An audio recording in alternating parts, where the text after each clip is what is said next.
Well, I want to welcome everybody back to another episode of the Empowered Grief Journey podcast. I'm your host, Chris Mamoni, and I'm an acceptance coach who helps people heal from grief, loss, and trauma to discover their self-acceptance and step into their personal power. This podcast is your dedicated space for healing, growth, and transformation. Each episode shares insightful and inspirational stories, along with practical tools and actionable insights that can help guide you along your healing journey. Today, I have an awesome guest with us. Today, his name is Dr. Brian Tierney. He's a somatic psychologist, neuroscience professor, and psychotherapist with a passion for integrative healing. He specializes in trauma resolution, couples therapy, integrative psychotherapy, and he blends cutting edge science and ancient practices to create transformative healing experiences. Without further ado, Brian, welcome to the podcast. Thank you. Pleasure to be here, Chris. Thank you. Well, I'm really glad we got to meet last week. I wanted to open up today's show by giving you an opportunity to tell my listeners a little bit about yourself and lead us into the topics we're going to talk about today around men and grief. Well, my lead in, I think, is going to be my journey with grief. So, and why I consider it essential in my clinical practice. So, I'll talk a little bit about my personal journey with grief. Um, so, I grew up in Minnesota, and Minnesota, you know, it, uh, Minnesota is classically known for its niceness, like Minnesota nice. You ever heard that one, Minnesota nice? I did mortgages there for a little bit. I heard that from somebody, but fill in my listeners for that. Minnesota nice, like, people in the Midwest, we're known for our niceness. The good side of that is that we can be really relational and kind. The bad side of that is repression. Mm. So repression, especially with men, happens worldwide, especially in regards to grief. But the Midwest has a special freeze dimension to the repression because it's cold, I think. I think a lot of the northern states and northern countries shares this propensity to kind of use the frozenness in the land somehow to intensify and make more powerful the repression dynamic around emotions and grief in particular. So for me, growing up in the Midwest was a mixed bag. It was great to be um, brought up around nice people, but then the shadow side of that is this deep repression of sadness, deep repression of emotions. And I didn't, so stuff happened in high school for me, like difficult stuff around my body image. I was body shamed in high school, and other things happened. Like there was a episode where I was on a bus ride out to California with my church, and I was kissing my girlfriend at the time in the middle of the night because it was like I think it was 17 or longer hour bus ride. And so they turned on the lights suddenly in the middle of the night and proceeded to shame the two of us publicly for kissing and made it an example of like how bad and sinful kids can be. Um, so and other stuff happened, and I really didn't have an outlet. I didn't even know that it was so painful. I didn't even know that I was holding on to a deep sadness about how these moments impacted me. So, later when I got to college, I started to get socially anxious, and it started to show up in my body. I started to get anxious and just like kind of like tightly wound, and it was really uncomfortable for me to go into social situations. And it got to a point where I couldn't even go out to the parties anymore. My strategy, of course, to cope with my pain was to just party, which is often the strategy. Um, and so I was just really lost as a kind of early 20s something guy. And I ended up going out to California because business school just wasn't working for me. And I was a marketing director for a healing arts school out in the wilderness. And I'll always remember that when put in touch with a body worker, somebody that was really skilled at being able to track trauma in bodies, they just know how to touch. And I should say we, because now I've been trained, for 25 years in these methods. But when I got into a safe environment where somebody could really hold the space, the grief just poured out of me. It just poured out of me. And I started to really trust these traveling teachers. And one of them said, "Hey, you know what? You should go to a men's group." I was like, what the heck is a men's group? I've been to Webelos, or whatever it's called, at Boy Scouts and stuff like that. That's all I really knew. So I went to a men's group. And at this point, I had grieved a bit. But when I found myself in a circumstance where there was, say, 30 men there, and these men were mostly elders. I was probably the youngest guy there. I was probably, 21 or something, 22. There's something about the atmosphere being around 30 guys that signaled some deep layer of my psyche that, oh my gosh, this is where I can be real. This is where I can be real. And so we did this process thing where each guy kind of stood up in front of all the other guys and kind of just spoke their story. And the guys were just so emotionally authentic and it was so real that this signal in my core was like, okay, I'm going to go for it. I didn't know what was going to happen. I didn't know what I was going to say when I got up there, but I got up there and it wasn't grief at first that came out. It was this lava of rage that I had no idea I was holding it. I don't even know what it was about anymore. I think what it was about the repression, was about growing up in environments where everything was on freeze and I had no place to bring my attention to. Yeah, I could bring it to the football field or something like that, but that wasn't it. What was it was this group of men that could just bring out whatever was there, whether it be rage or grief or whatever, and just lay it on the table and just express it at full intensity in a safe environment so nobody's getting hurt. So this rage just flooded out of me that I had no idea was there.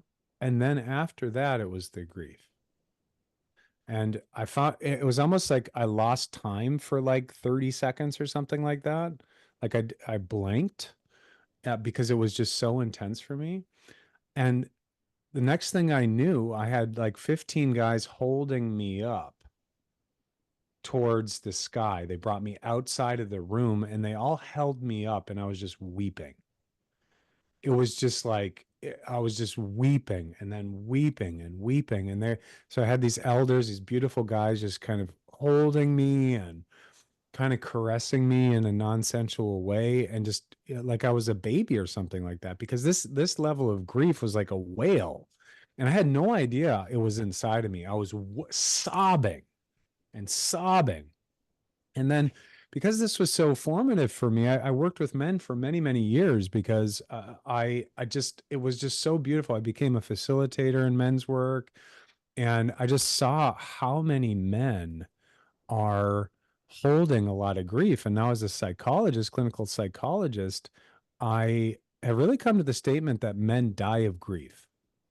And I believe it. I think this is really the case. And for me, if I didn't find that outlet, and to me, it was the pain that brought me there. Like sometimes our pain just pushes us quickly into growth and healing and stuff like that.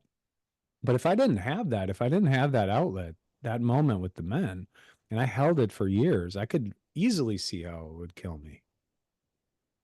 That's a really powerful statement that you just made. And I remember you saying that in our initial interview that men die of grief. And that really shook my world when you said that because I realized how much, as a man, I've gone through a lot of repressed anger, a lot of repressed issues in my life. And it's because, as men, we're taught and conditioned to suck it up and be a man.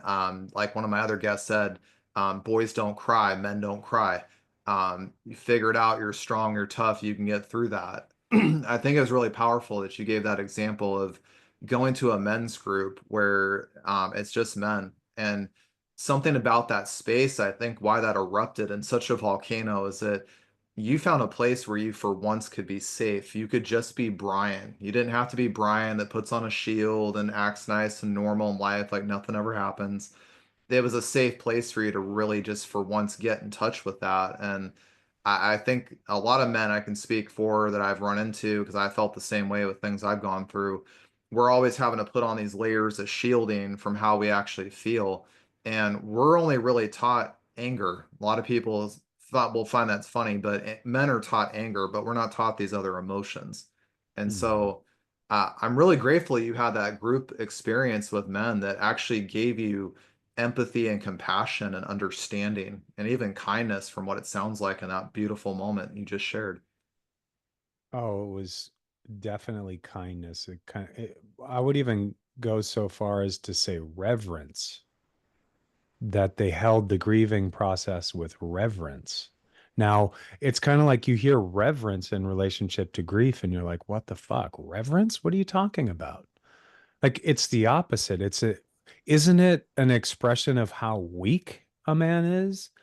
Nah, nah, nah, nah. And I even, it's called the mythopoetic men's movement, right? So there was a lot of attention to poetry and myth.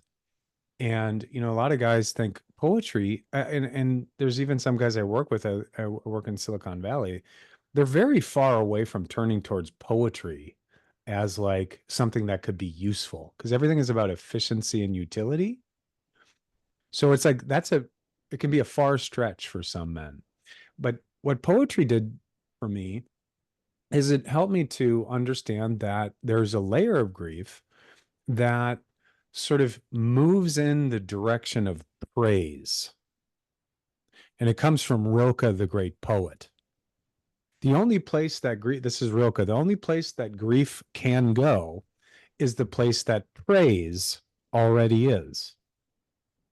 That's pretty good. I'll say it Interesting. again.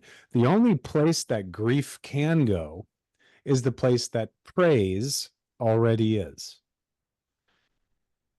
That is a powerful statement. I'm trying to process that right now because nobody ever shared that with me my whole life. Dude, I've been processing that all my life since this moment, which was very much reverence. It was a encounter with the sacred, and so I ran into that poem maybe, oh, I don't know, 3 years later, 3 years later, or something like that. And it's essentially been in the background for me all my life because, it's because a lot of people think,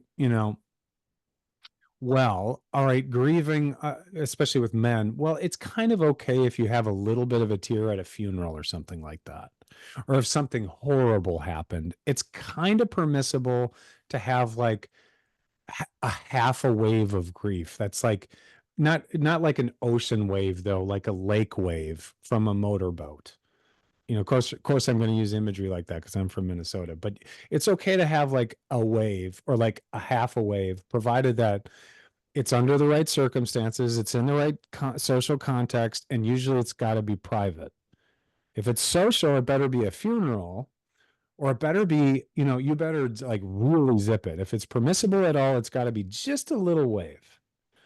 But I found that like the real kind of uh potent grief that brings us towards reverence, is that happens beyond the ninth wave. That to use a poetic idea coming from Celtic poetry, beyond the ninth wave. So w- grief comes in waves. There's like these surges of potent emotional energy, and your midbrain is lit up because that's where these emotional centers are organized in the midbrain, specifically the periaqueductal gray. But when it's happening clinically and it's happening in life, it comes in waves, like surges. And now families and societies, cultures, um, communities, they have varying degrees of tolerance for how many waves are permissible. My family, it was like maybe like a half of a little wave in the right context. And you're really, really lucky if you get in a family that admits like one or two. But what I'm saying, the biggest grief is more like six, seven, eight, nine. And when I'm working with a man or working with somebody clinically, we will come up against that social wall or family wall where, let's say we're doing trauma process or something and the wave starts to come, and I can feel it as a clinician now because I'm trained. Boom, they stop. And I can see it now in their face and their body and how they communicate. I can see the social wall there. So then it's about negotiating the wall. It's about giving permission for the next wave. But when I'm working with a person for a long, long time, I'll gradually start to bring in this dimension where, grief isn't just about expressing pain. Grief brings us to the edges of this amazing frontier of beautiful longing. Longing for what? Nostalgia, longing for home, longing for beauty, longing for connection. And it's the soul coming out to just roar, and the some of the deepest layers of grief, weirdly enough, converge with rage, such that we could say raging grief and grieving rage. But to me, the reverent aspect of it is that grieving rage or raging grief is an expression of our heart's longing for meaning and for love and for the things that are important. You hit on a lot of topics there, Brian, that I think are so powerful that people should learn about grief. What I heard you say in a more poetic way than I can communicate it is just that we've set so many rules and parameters around when it's okay for men to grieve. And, like you talked about the waves, like maybe a half a wave will give you, or, and only in this context over here, and if this condition's met. Um, and so it makes it really hard for us to just be ourselves. And that's why I think you had such that powerful rage moment in that men's group, why it came out like rage. And I've always told people my story when after I lost my son, about a month after, I was working on a wood box that just the wood wasn't cooperating. I threw it on the ground very violently and smashed it with my foot. And my foot lost the war. I was in a boot for 8 weeks. But in the middle of that rage moment, and it came out hard rage, I was screaming, cussing, really pissed off kind of thing. All of a sudden something snapped. And when that snap, when it happened, I cried my eyes out. And I no longer had rage. I didn't have anger. I didn't have frustration. None of those things happened after that point. What did come through was sadness and hurt. And I'm upset that my son's not here. I feel sad that this happened. I wish I could do something different about it. All these different emotions came out behind the anger and behind the rage that happened in that moment. And I think it was because it took something like that to shake it out. For you, that was a men's group making you safe in an environment where you could actually just be Brian, the Brian that needs to come out and express his emotions, express how he feels, see that grief and meet it and greet it. For me, that was stepping on a box and busting my foot, got me to that same place. But I think that's such a powerful thing because, I've noticed it in a lot of grief situations I've come across where us men are trained to suppress, and we're trained to know anger or show rage because everybody knows that.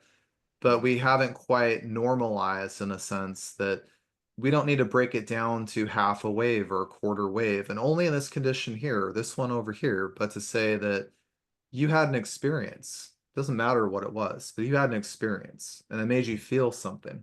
And Mhm. what if we gave you space to feel that, whatever way it came out?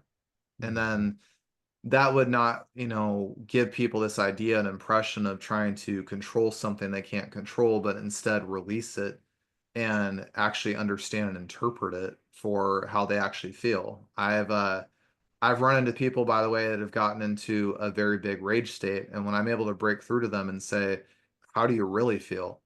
It's not "I'm effing pissed." It's "I'm really sad and hurt. I don't Mhm. understand why this happened." And so it's being able to give people that space to change that internal dialogue to really allow themselves to express how they feel. and a safe place. How old was your son when he passed, Chris?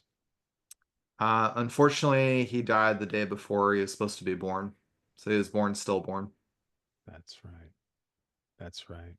Because we did talk in our introductory call about how the pain of losing either through stillbirths or through abortion or through miscarriages, that women are underrepresented in terms of their grieving process. Because there's like this weird implicit assumption that it should hurt less or something if you haven't like met the personality of the child.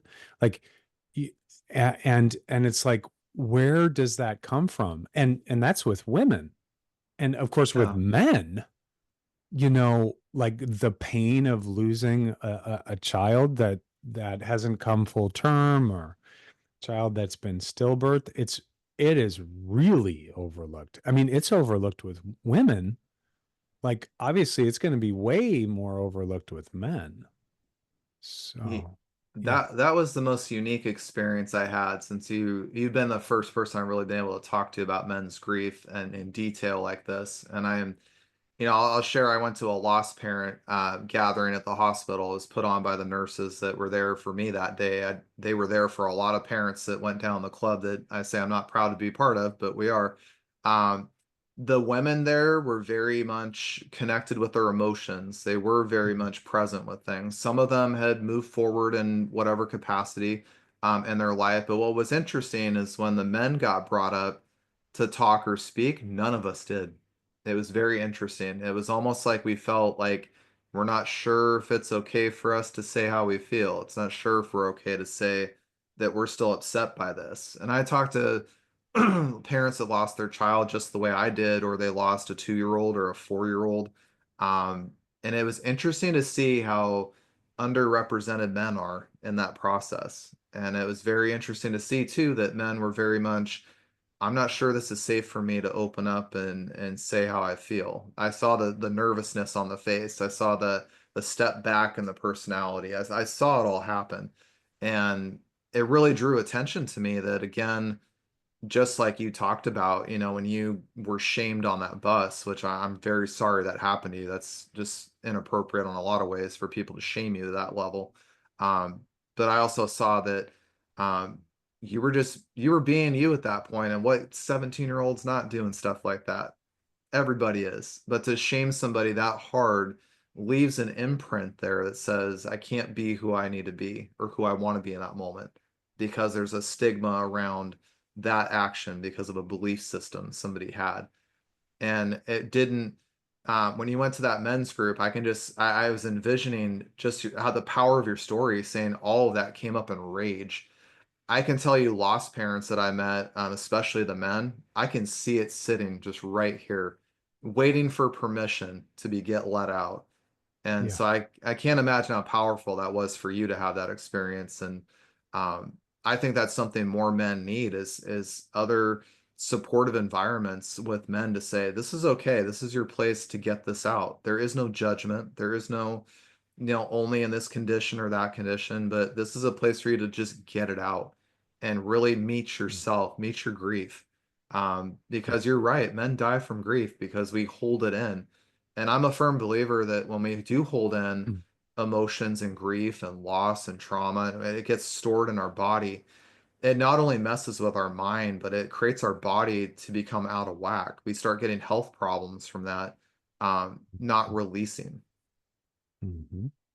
Yeah, maybe we can come back to imprinting a bit later. I'd like to talk about that. But I want to focus on this the private dimension of grief, because there are some men out there that have access to grief, but they hold it very privately.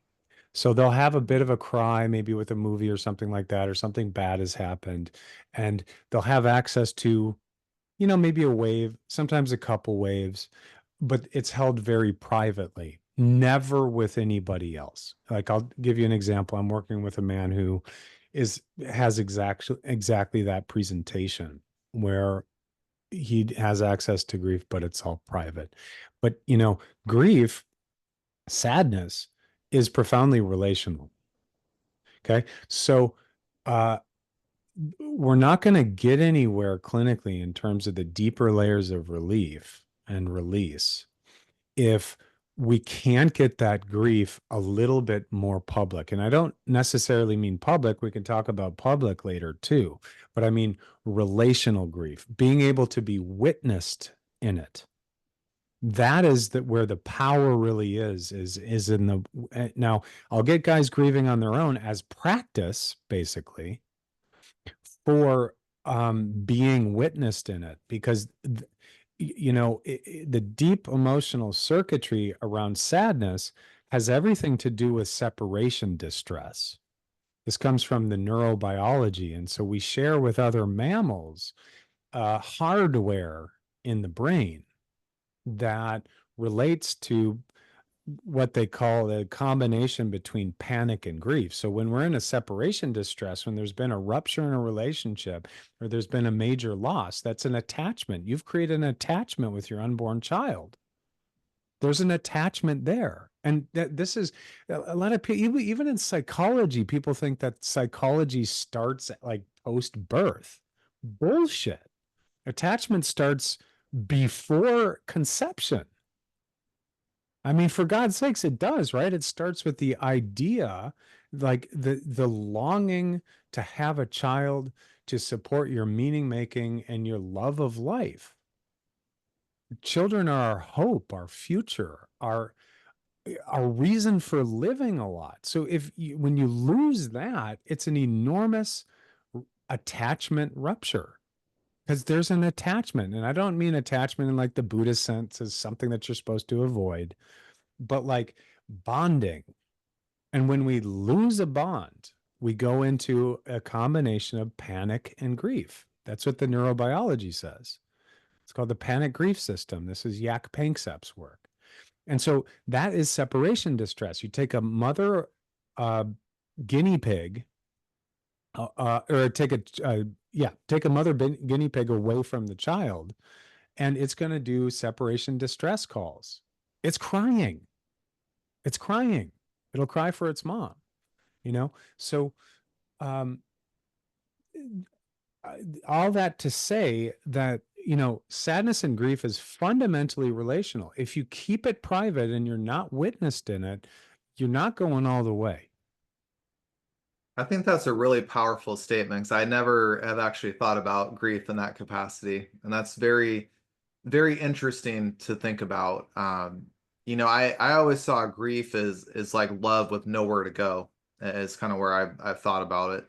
But when Mm. you said that there's a connection between sadness and grief, what I was really thinking there is that I do think in a lot of ways are that feeling of sadness and grief are very tied and correlated, but I also see it from a place that it can almost allow ourselves to be attached to grief, and maybe not in a healthy way, so to speak. And the reason I say that, and I'm thinking about myself in the crossfire, so I'm going to put myself on blast here, is just that when I did lose my child, I was very attached to my grief. I didn't want it taken away. I didn't want the pain to go away. I wanted to stay right in that moment that hurt.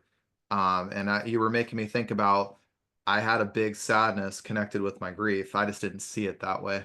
And I think Mhm. that, for I think going public with that too is a very hard thing. I've noticed in the lost community that we, as lost parents, we get very nervous to share that story because a lot of people have notions of, well, talking about a dead baby is going to cause people to feel really uncomfortable. They're going to feel like, I don't know how to respond or react to this, so just don't talk about it. And it kind of makes people in the lost community draw back and not share that story publicly. But I can see how.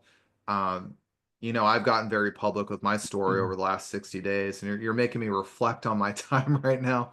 And as I've gotten more public with it, I'm able to talk about it a lot more. I'm able to not be in such an emotional pain place with it as often as I used to. And that's not to say I don't have those moments, because another thing that you talked about earlier is grief waves. That a lot of people don't give space for those waves to hit, and I can confidently say And my own trauma experiences, especially after losing my son, that first year after that, it was one wave after another, and I couldn't control the timing of it. It would just happen. And so sometimes it would happen on the 23rd of the month randomly. Some days it would happen if I just got triggered in public. So I know a lot of people that go through grief and loss and trauma in particular. Those grief waves can be very, very heavy at times. And um, Mhm. it's very hard for people to navigate that because we do feel shamed sometimes for saying, I had a guest on my show last week that said, I had somebody tell me, well, it's been 6 months. Are you over it yet? And I kind of sat there and said, well, no, you're not over it because those grief waves are still happening. You still have a response in your body from that trauma. And if you deny yourself that grief wave, just like you were talking about when we started the podcast, it's going to repress and repent inside ourselves and it's not going to come out. And that's where we run into that rage problem. So you hit on a lot of good topics there. Yeah, because a lot of well, let's just talk about the rescuer dynamic. So, in social systems, when somebody starts to express sadness, what you have, let's imagine a group of, say, I don't know, 20 people. Um, there's a different level of tolerance for the sadness and for the grief in each different person. Now, I would say one of the lowest or close to the lowest tolerance for grief and sadness happens to be people that are rescuer types. So if somebody in that group starts to cry, the rescuer is essentially going to come closer and essentially intrude on the person that's crying to essentially try to regulate their own anxiety. That's what a rescuer is. They rescue why? They rescue because they're anxious, because that person is expressing more sadness than they're capable of expressing. So their anxiety goes up and they have to essentially go smother the grief, smother it because they're feeling anxious themselves. Now, if you're the one grieving, and let's say that you had a mother or father like that constantly did that over time, you can see why you'd be ticked off because you're getting intruded upon and that person is making it about them rather than making space for you to express what you need to express. So you're just to confirm what you said just now that these rescuers they have good intentions from what it sounds like, but at face value, what they're really doing is suppressing the grief because I'm trying to find the words for this, but it's almost like you're making them uncomfortable with your openness to express your grief. You're almost making them uncomfortable. So they're You're trying to, worse, you're stealing their soulful expression and their release process. So, like a rescuer, it's insidious because it looks quite nice and caring. It looks like the person is going over there to nurture, but really what they're doing is they're intruding and suppressing. And if you're being the one that's intruded upon and suppressed, okay, yeah, it's going to feel awkward, but if you've worked with this stuff over time, what you'll notice is you're going to be ticked off. You're going to be like, get away from me. Yeah, like, or if you're really nice and you've done a lot of work, you'll be like, thank you for your nurturance, but would you be willing to take your hand off of me? You're a bit close right now, and my grief is big. There's another wave coming. So this is, to me, this is advanced level psychological technology, psychological understanding is the capacity of a person to toggle into the grief and then come out of the grief and then advocate for more space and then toggle back into the grief after the advocacy has been done. So this is advanced level stuff that I teach couples and I consider it advanced but extremely important, this capacity to toggle because otherwise because you're like that you have the next wave coming, the rescuer comes in and it's very very powerful when you know how to come out. I call it the up periscope because you go down into mm, the grief, you know what I mean, and you're in it and it's flowing, the waves are coming, and then somebody comes in to intrude and they're going like this with their finger on your shoulder or something like that, and this finger, people do this all the time, it's a pet peeve of mine. It's kind of like a pathetic attempt to soothe. It's not useful. This thumb, if you ever Mhm. catch your thumb doing this on your partner quickly, stop. Okay? Slow down, take a deep breath, use stillness touch, feel your own anxiety, feel your feet on the ground, get grounded so that you can support this thing like this. This does not soothe. Caressing can help, but that's very slow tempo. And that communicates to that person that you are not anxious, that you're actually grounded, and that you're not adding any information to their nervous system. This stuff, it's like noise to the nervous system. Took me years to figure this out, to be like, you know, can you please? And this is the up periscope thing. I'm in my grief. Here comes the touch, and my nervous system is agitated. Then I do up periscope, and I'm like, so thank you for your care and your nurturance. Would you please stop your thumb and just give me a stillness touch? Okay. Thank you very much. I appreciate the support. I'm going to go back into my grieving now. Okay. Thank you for being here with me. It feels really good, that touch. Thank you. And then boom, down periscope, and I'm back in it. And I've had to learn. And as a man, this is really, really weird because I've had to educate my women over the years, my partners, how to hold me.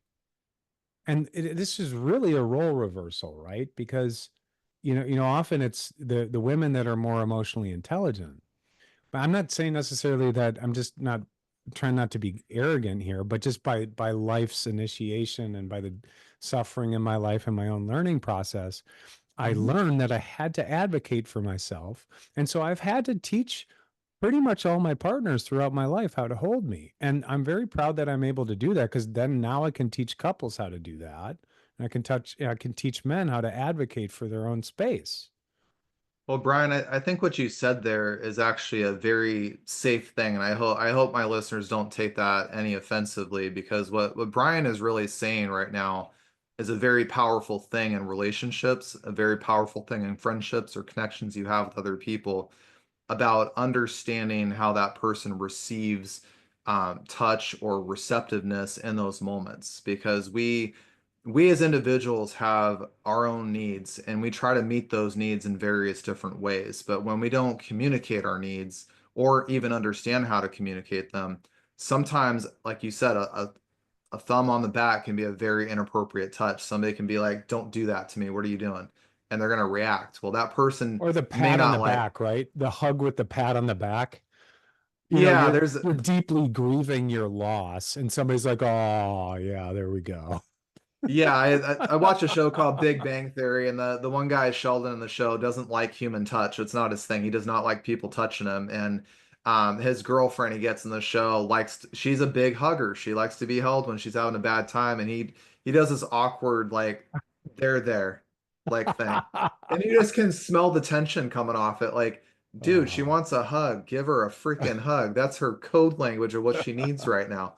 And then there's him on the other hand, that when he's in those moments he doesn't want physical touch. He just needs somebody to talk to. He just needs somebody to listen and hear him out, no matter how crazy he is.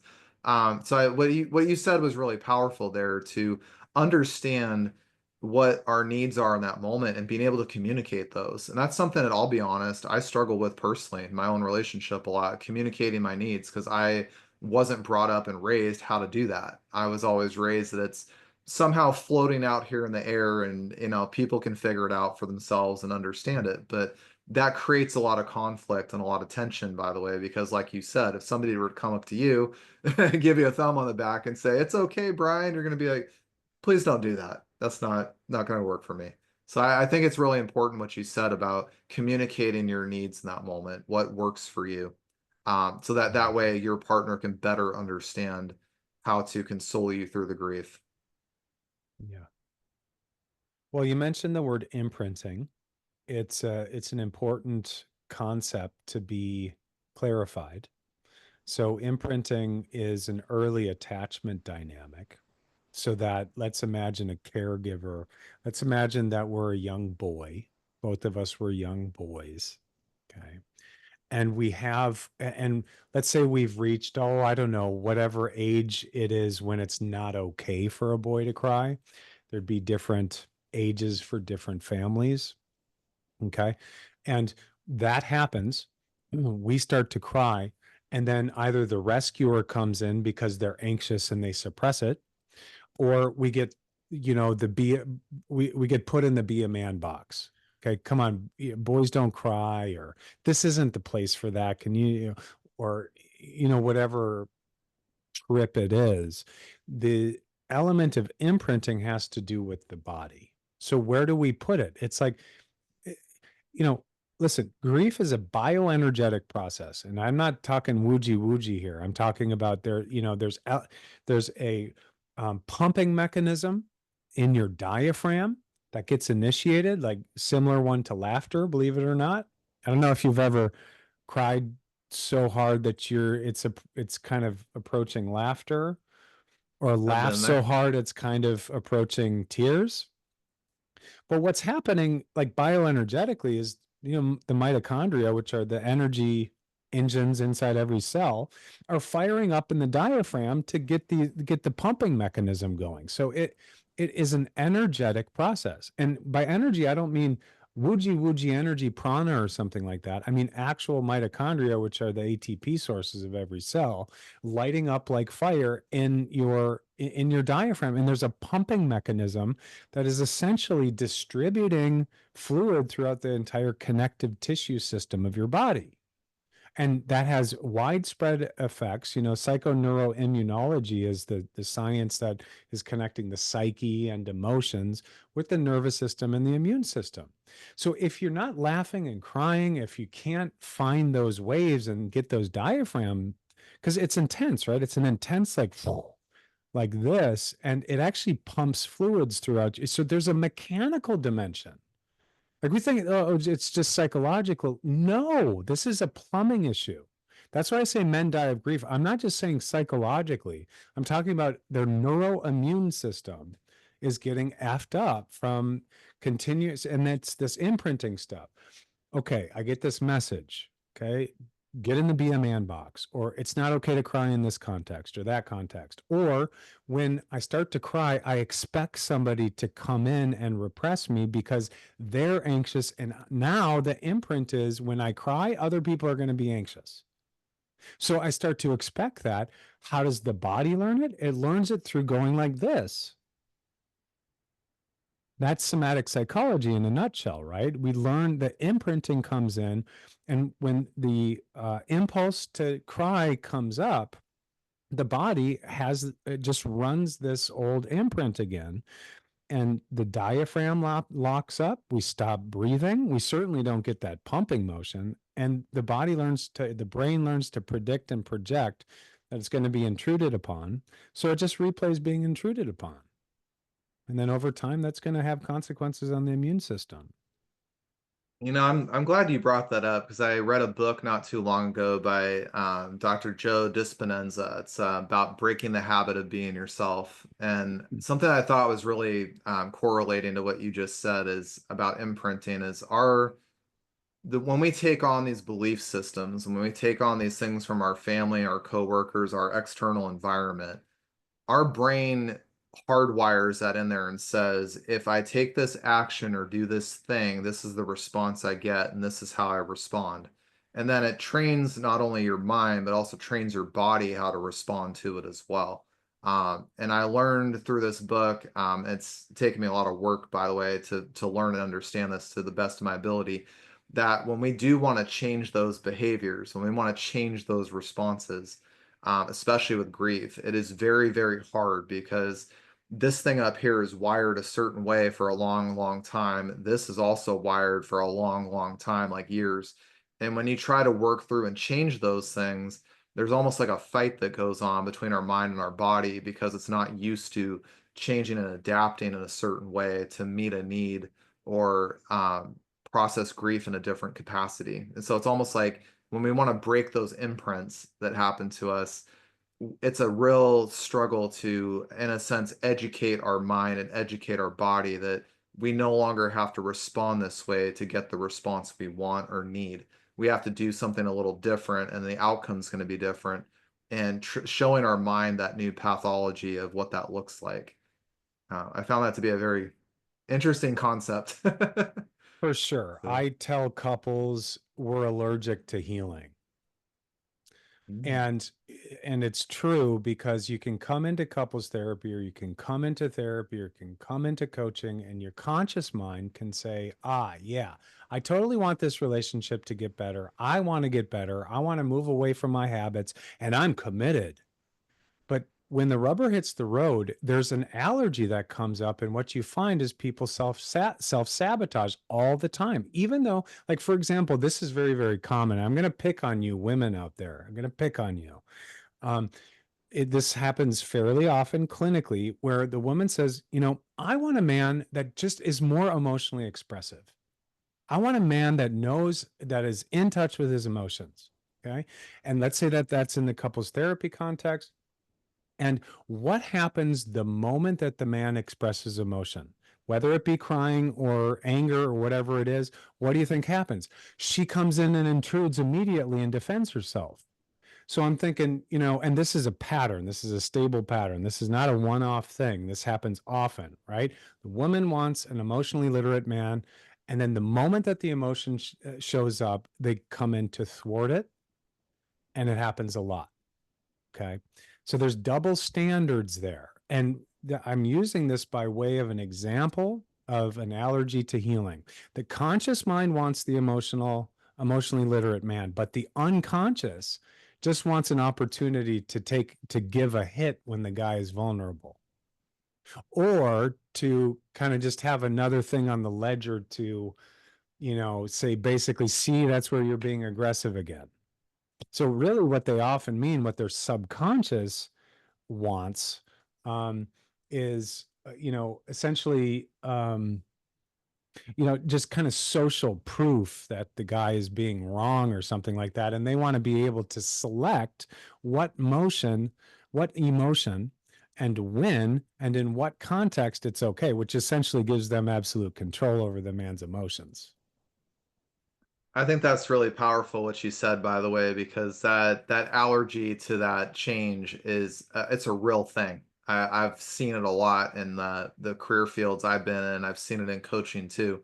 Um, that's a very interesting topic, by the way, and it's very relevant because I see it all the time because we as humans always want to try to control something we can't control. I see that a lot. And I have noticed, by the way, that when we do let go of those conditioned beliefs, which and that's one of them, by the way, is I want this man to change. I've heard that so much over my career, especially in mortgages when I've dealt with married couples all the time. And I always say that when you say that you want him to change, then when he does, you revert back to trying to have some kind of control. You're fighting the thing you're getting. And that's the subconscious, like you said. Conscious mind will say, I'm here and I'm present and I see this and I get it. The subconscious, though, says, but Mhm. I'm used to this belief, I'm used to this conviction, I'm used to this outcome, I'm used to this result. This cannot be true. And so your subconscious tries to fight with the conscious mind over Yep. what it thinks and believes and knows when your conscious mind is really trying to say, hey, there's actually a change happening here. Pay attention and see this. So there's like an internal battle that happens to actually accept that change for what it is, not what you think it is. Yep. And on the other side of the river, just to kind of bring some symmetry here, men are a mess. We're isolated. We're more and more isolated. We're isolated in our grief. We're isolated, and we just, most men live lives of quiet desperation, right? And so we're dying of grief, and we don't know how to ask for help, and we're obsessed with productivity and utility, and so there's so much one-upmanship and one-upping that happens in society and life and in relationship and couples, and you just see these power struggles and this one-upping and one-upping and one-upping. And often what it takes, Chris, and you know this already, is the couple needs to let that go and grieve together. The one-upping thing is tremendously painful. One upping. So you say something, like, who started it? You started the argument. No, I started it. No, you started it. We're doing that forever. That's tremendously painful. And maybe something horrible happened and there's conflict and there's betrayal and stuff like that. And one person feels like they've really been put upon and they're subjugated and they're the victim or something like that. And the other person feels guilt and shame and they're just in it. Um, and really, what often needs to happen is that couple needs to let go of the content, the opinions, the one-upping, the power struggle, and they need to grieve together. And to me, the same thing is true with humanity at large. We're living in an ocean of opinions. We're killing each other. We're fucked. Our opinions and the divisiveness and the horrors in the world, it is, it is horrible. And this It is. one-upmanship and opinionation, like throwing around opinions and the hate and all that stuff, to me, public grieving rituals is that is where it's at. That people can come together and let go of the fucking content and the opinions and just be like, can we get into the actual thing underneath it together? How do we do that? To me, grief is the best way in. And if we get to the reverence piece of it, then we can all find a common longing for what we love the most. And these things we have in common, right? And all this stuff is grievable material. There's horrible loss and anxiety and productivity. It's just, loss and grief and collective grieving rituals and laughter are basically our best ways in. If it's just more hate and more opinion and more hate and more opinion, more one-upping, it's just more pain. And there's not, and then so what we're looking at is a tremendous clog in the collective unconscious, like a horrible fur ball that most of us carry around in our throat, but at the species scale. And more hate is just going to keep on stuffing that fur ball in. And the way out of it is actually public grieving. So maybe we can collaborate someday and get some public grieving rituals going. I think that's such a unique take on what's happening collectively in the world today. And I'm really glad you said what you just did, by the way, because something that I have learned recently, since I've been doing my podcast, and I'm about 40 episodes into this thing now, and I never saw myself going this far with it, is the following. Congratulations. Thank you. Mhm. But the bigger message that aligns with something that you just brought up here this last couple of minutes is that I've talked to people all over the world, Australia, Africa, England, Netherlands, Canada, Venezuela, Vietnam. I've talked to people all over the world. And something that I find really funny is that despite our cultural differences, despite our political differences, despite socioeconomic norms, things like that, we all collectively struggle with the same problems. We struggle with the same aspects of grief, the same aspects of loss, the same aspects of core meaning of life. And that's been a beautiful revelation that I've had through this podcast that I've found is that when we strip away those layers of hate, like you said, one-upping each other, thinking one person's got it more figured out than the other one, or somebody just says, I just have the one way, or you're just wrong for all these reasons. When we strip all that away and we start actually seeing what's underneath it in that grief space, we connect and we have things in common. And that's where I think there's so much ground to be gained. And I couldn't agree more. I think I'm in a lot of social media groups and I get very appalled, honestly, in some of the mental health groups I'm in because there's people that have anxiety problems and sometimes they'll say I'm taking whatever, I don't even know the names of these drugs because I don't use them, but they put up the name of those things. And there's people that come in there and say, oh, you're taking too much of that. Oh, why are you taking so many of those things? Do this. Oh, well, you don't have the right doctor. They go on this whole tangent of opinions, like you just said. And then I sit there sometimes when I go in the group and I say, I don't know if anybody told you about anxiety, but this is what I learned about my own anxiety journey. And I hope this is helpful for you if it is. And I leave it in a very open format. Take it or leave it. I could care less because it's your journey. And I've been amazed that all the people that throw around hateful comments or opinions that are unwanted or telling people what to do directly, it just creates this one-up hate bomb thing. Climbing up the mountain of hate is what I call it. And oftentimes what I see is if you show up with compassion, you show up with empathy, show up with understanding, maybe ask somebody, how can I help you today? Or how can I best serve you today? You get such an astronomically different response with these people. And sometimes, by Mhm. the way, I came across a guy that was suicidal, by the way. I never worked with suicidal people till this year. But I learned a lot from this guy because he needed to be seen and heard and understood because he was around people telling him what to do, get over it, those thoughts aren't real, all these crazy things. And when I gave him the space to hold the space for grief for him, it was really amazing. He went from here to here in about point 0.2 of a second. Um, Mhm. so when we step away from opinions, when we step away from that, and I love your idea of a public grief forum, and you're making me reflect on the story you said about the men's group you were in, lifting you up and really in a compassionate space, just giving you space to feel and just be Mhm. with that emotion. How powerful that would be. I think that a lot of emotion or a lot of opinions would go away. We would actually replace it with compassion and empathy and understanding. And we would actually create a space where we have more in common to come together collectively than we do being divided by hate. Well said. Yeah, well So. said.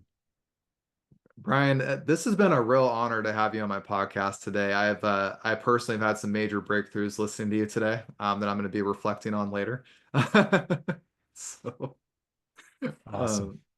um, I always ask a couple questions to my guests at the very end of the podcast here. The first one I like to ask is that if you run into somebody who is going through grief right now or feels stuck in grief, what's one or two things you would share with them that might help make that navigating process a little bit easier for them? Well, you know, time with nature is the great healer. So time out in nature can be a good way in to the grief, to the expression of the grief, to just get your feet moving out in the quietude of nature. So there's that. Nature's the great healer.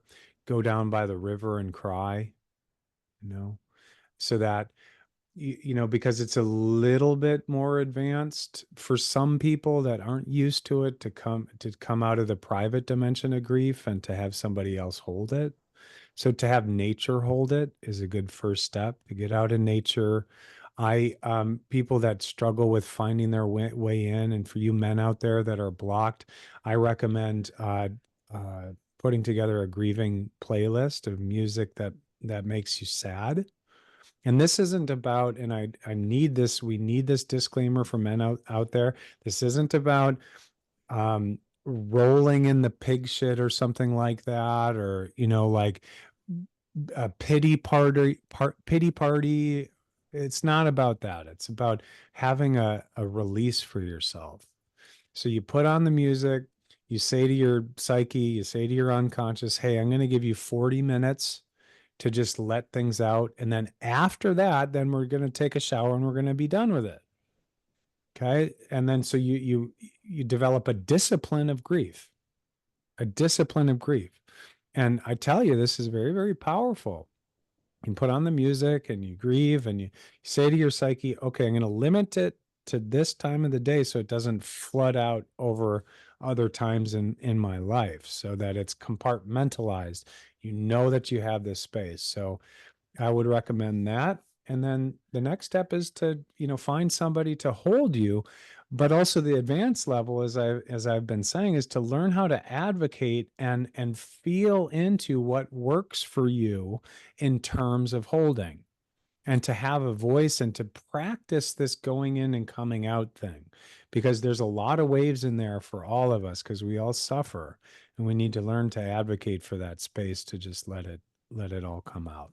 And then of course you mentioned a really good piece that sometimes we get attached to the grieving process, and sometimes to that victim mentality, and that's kind of another story.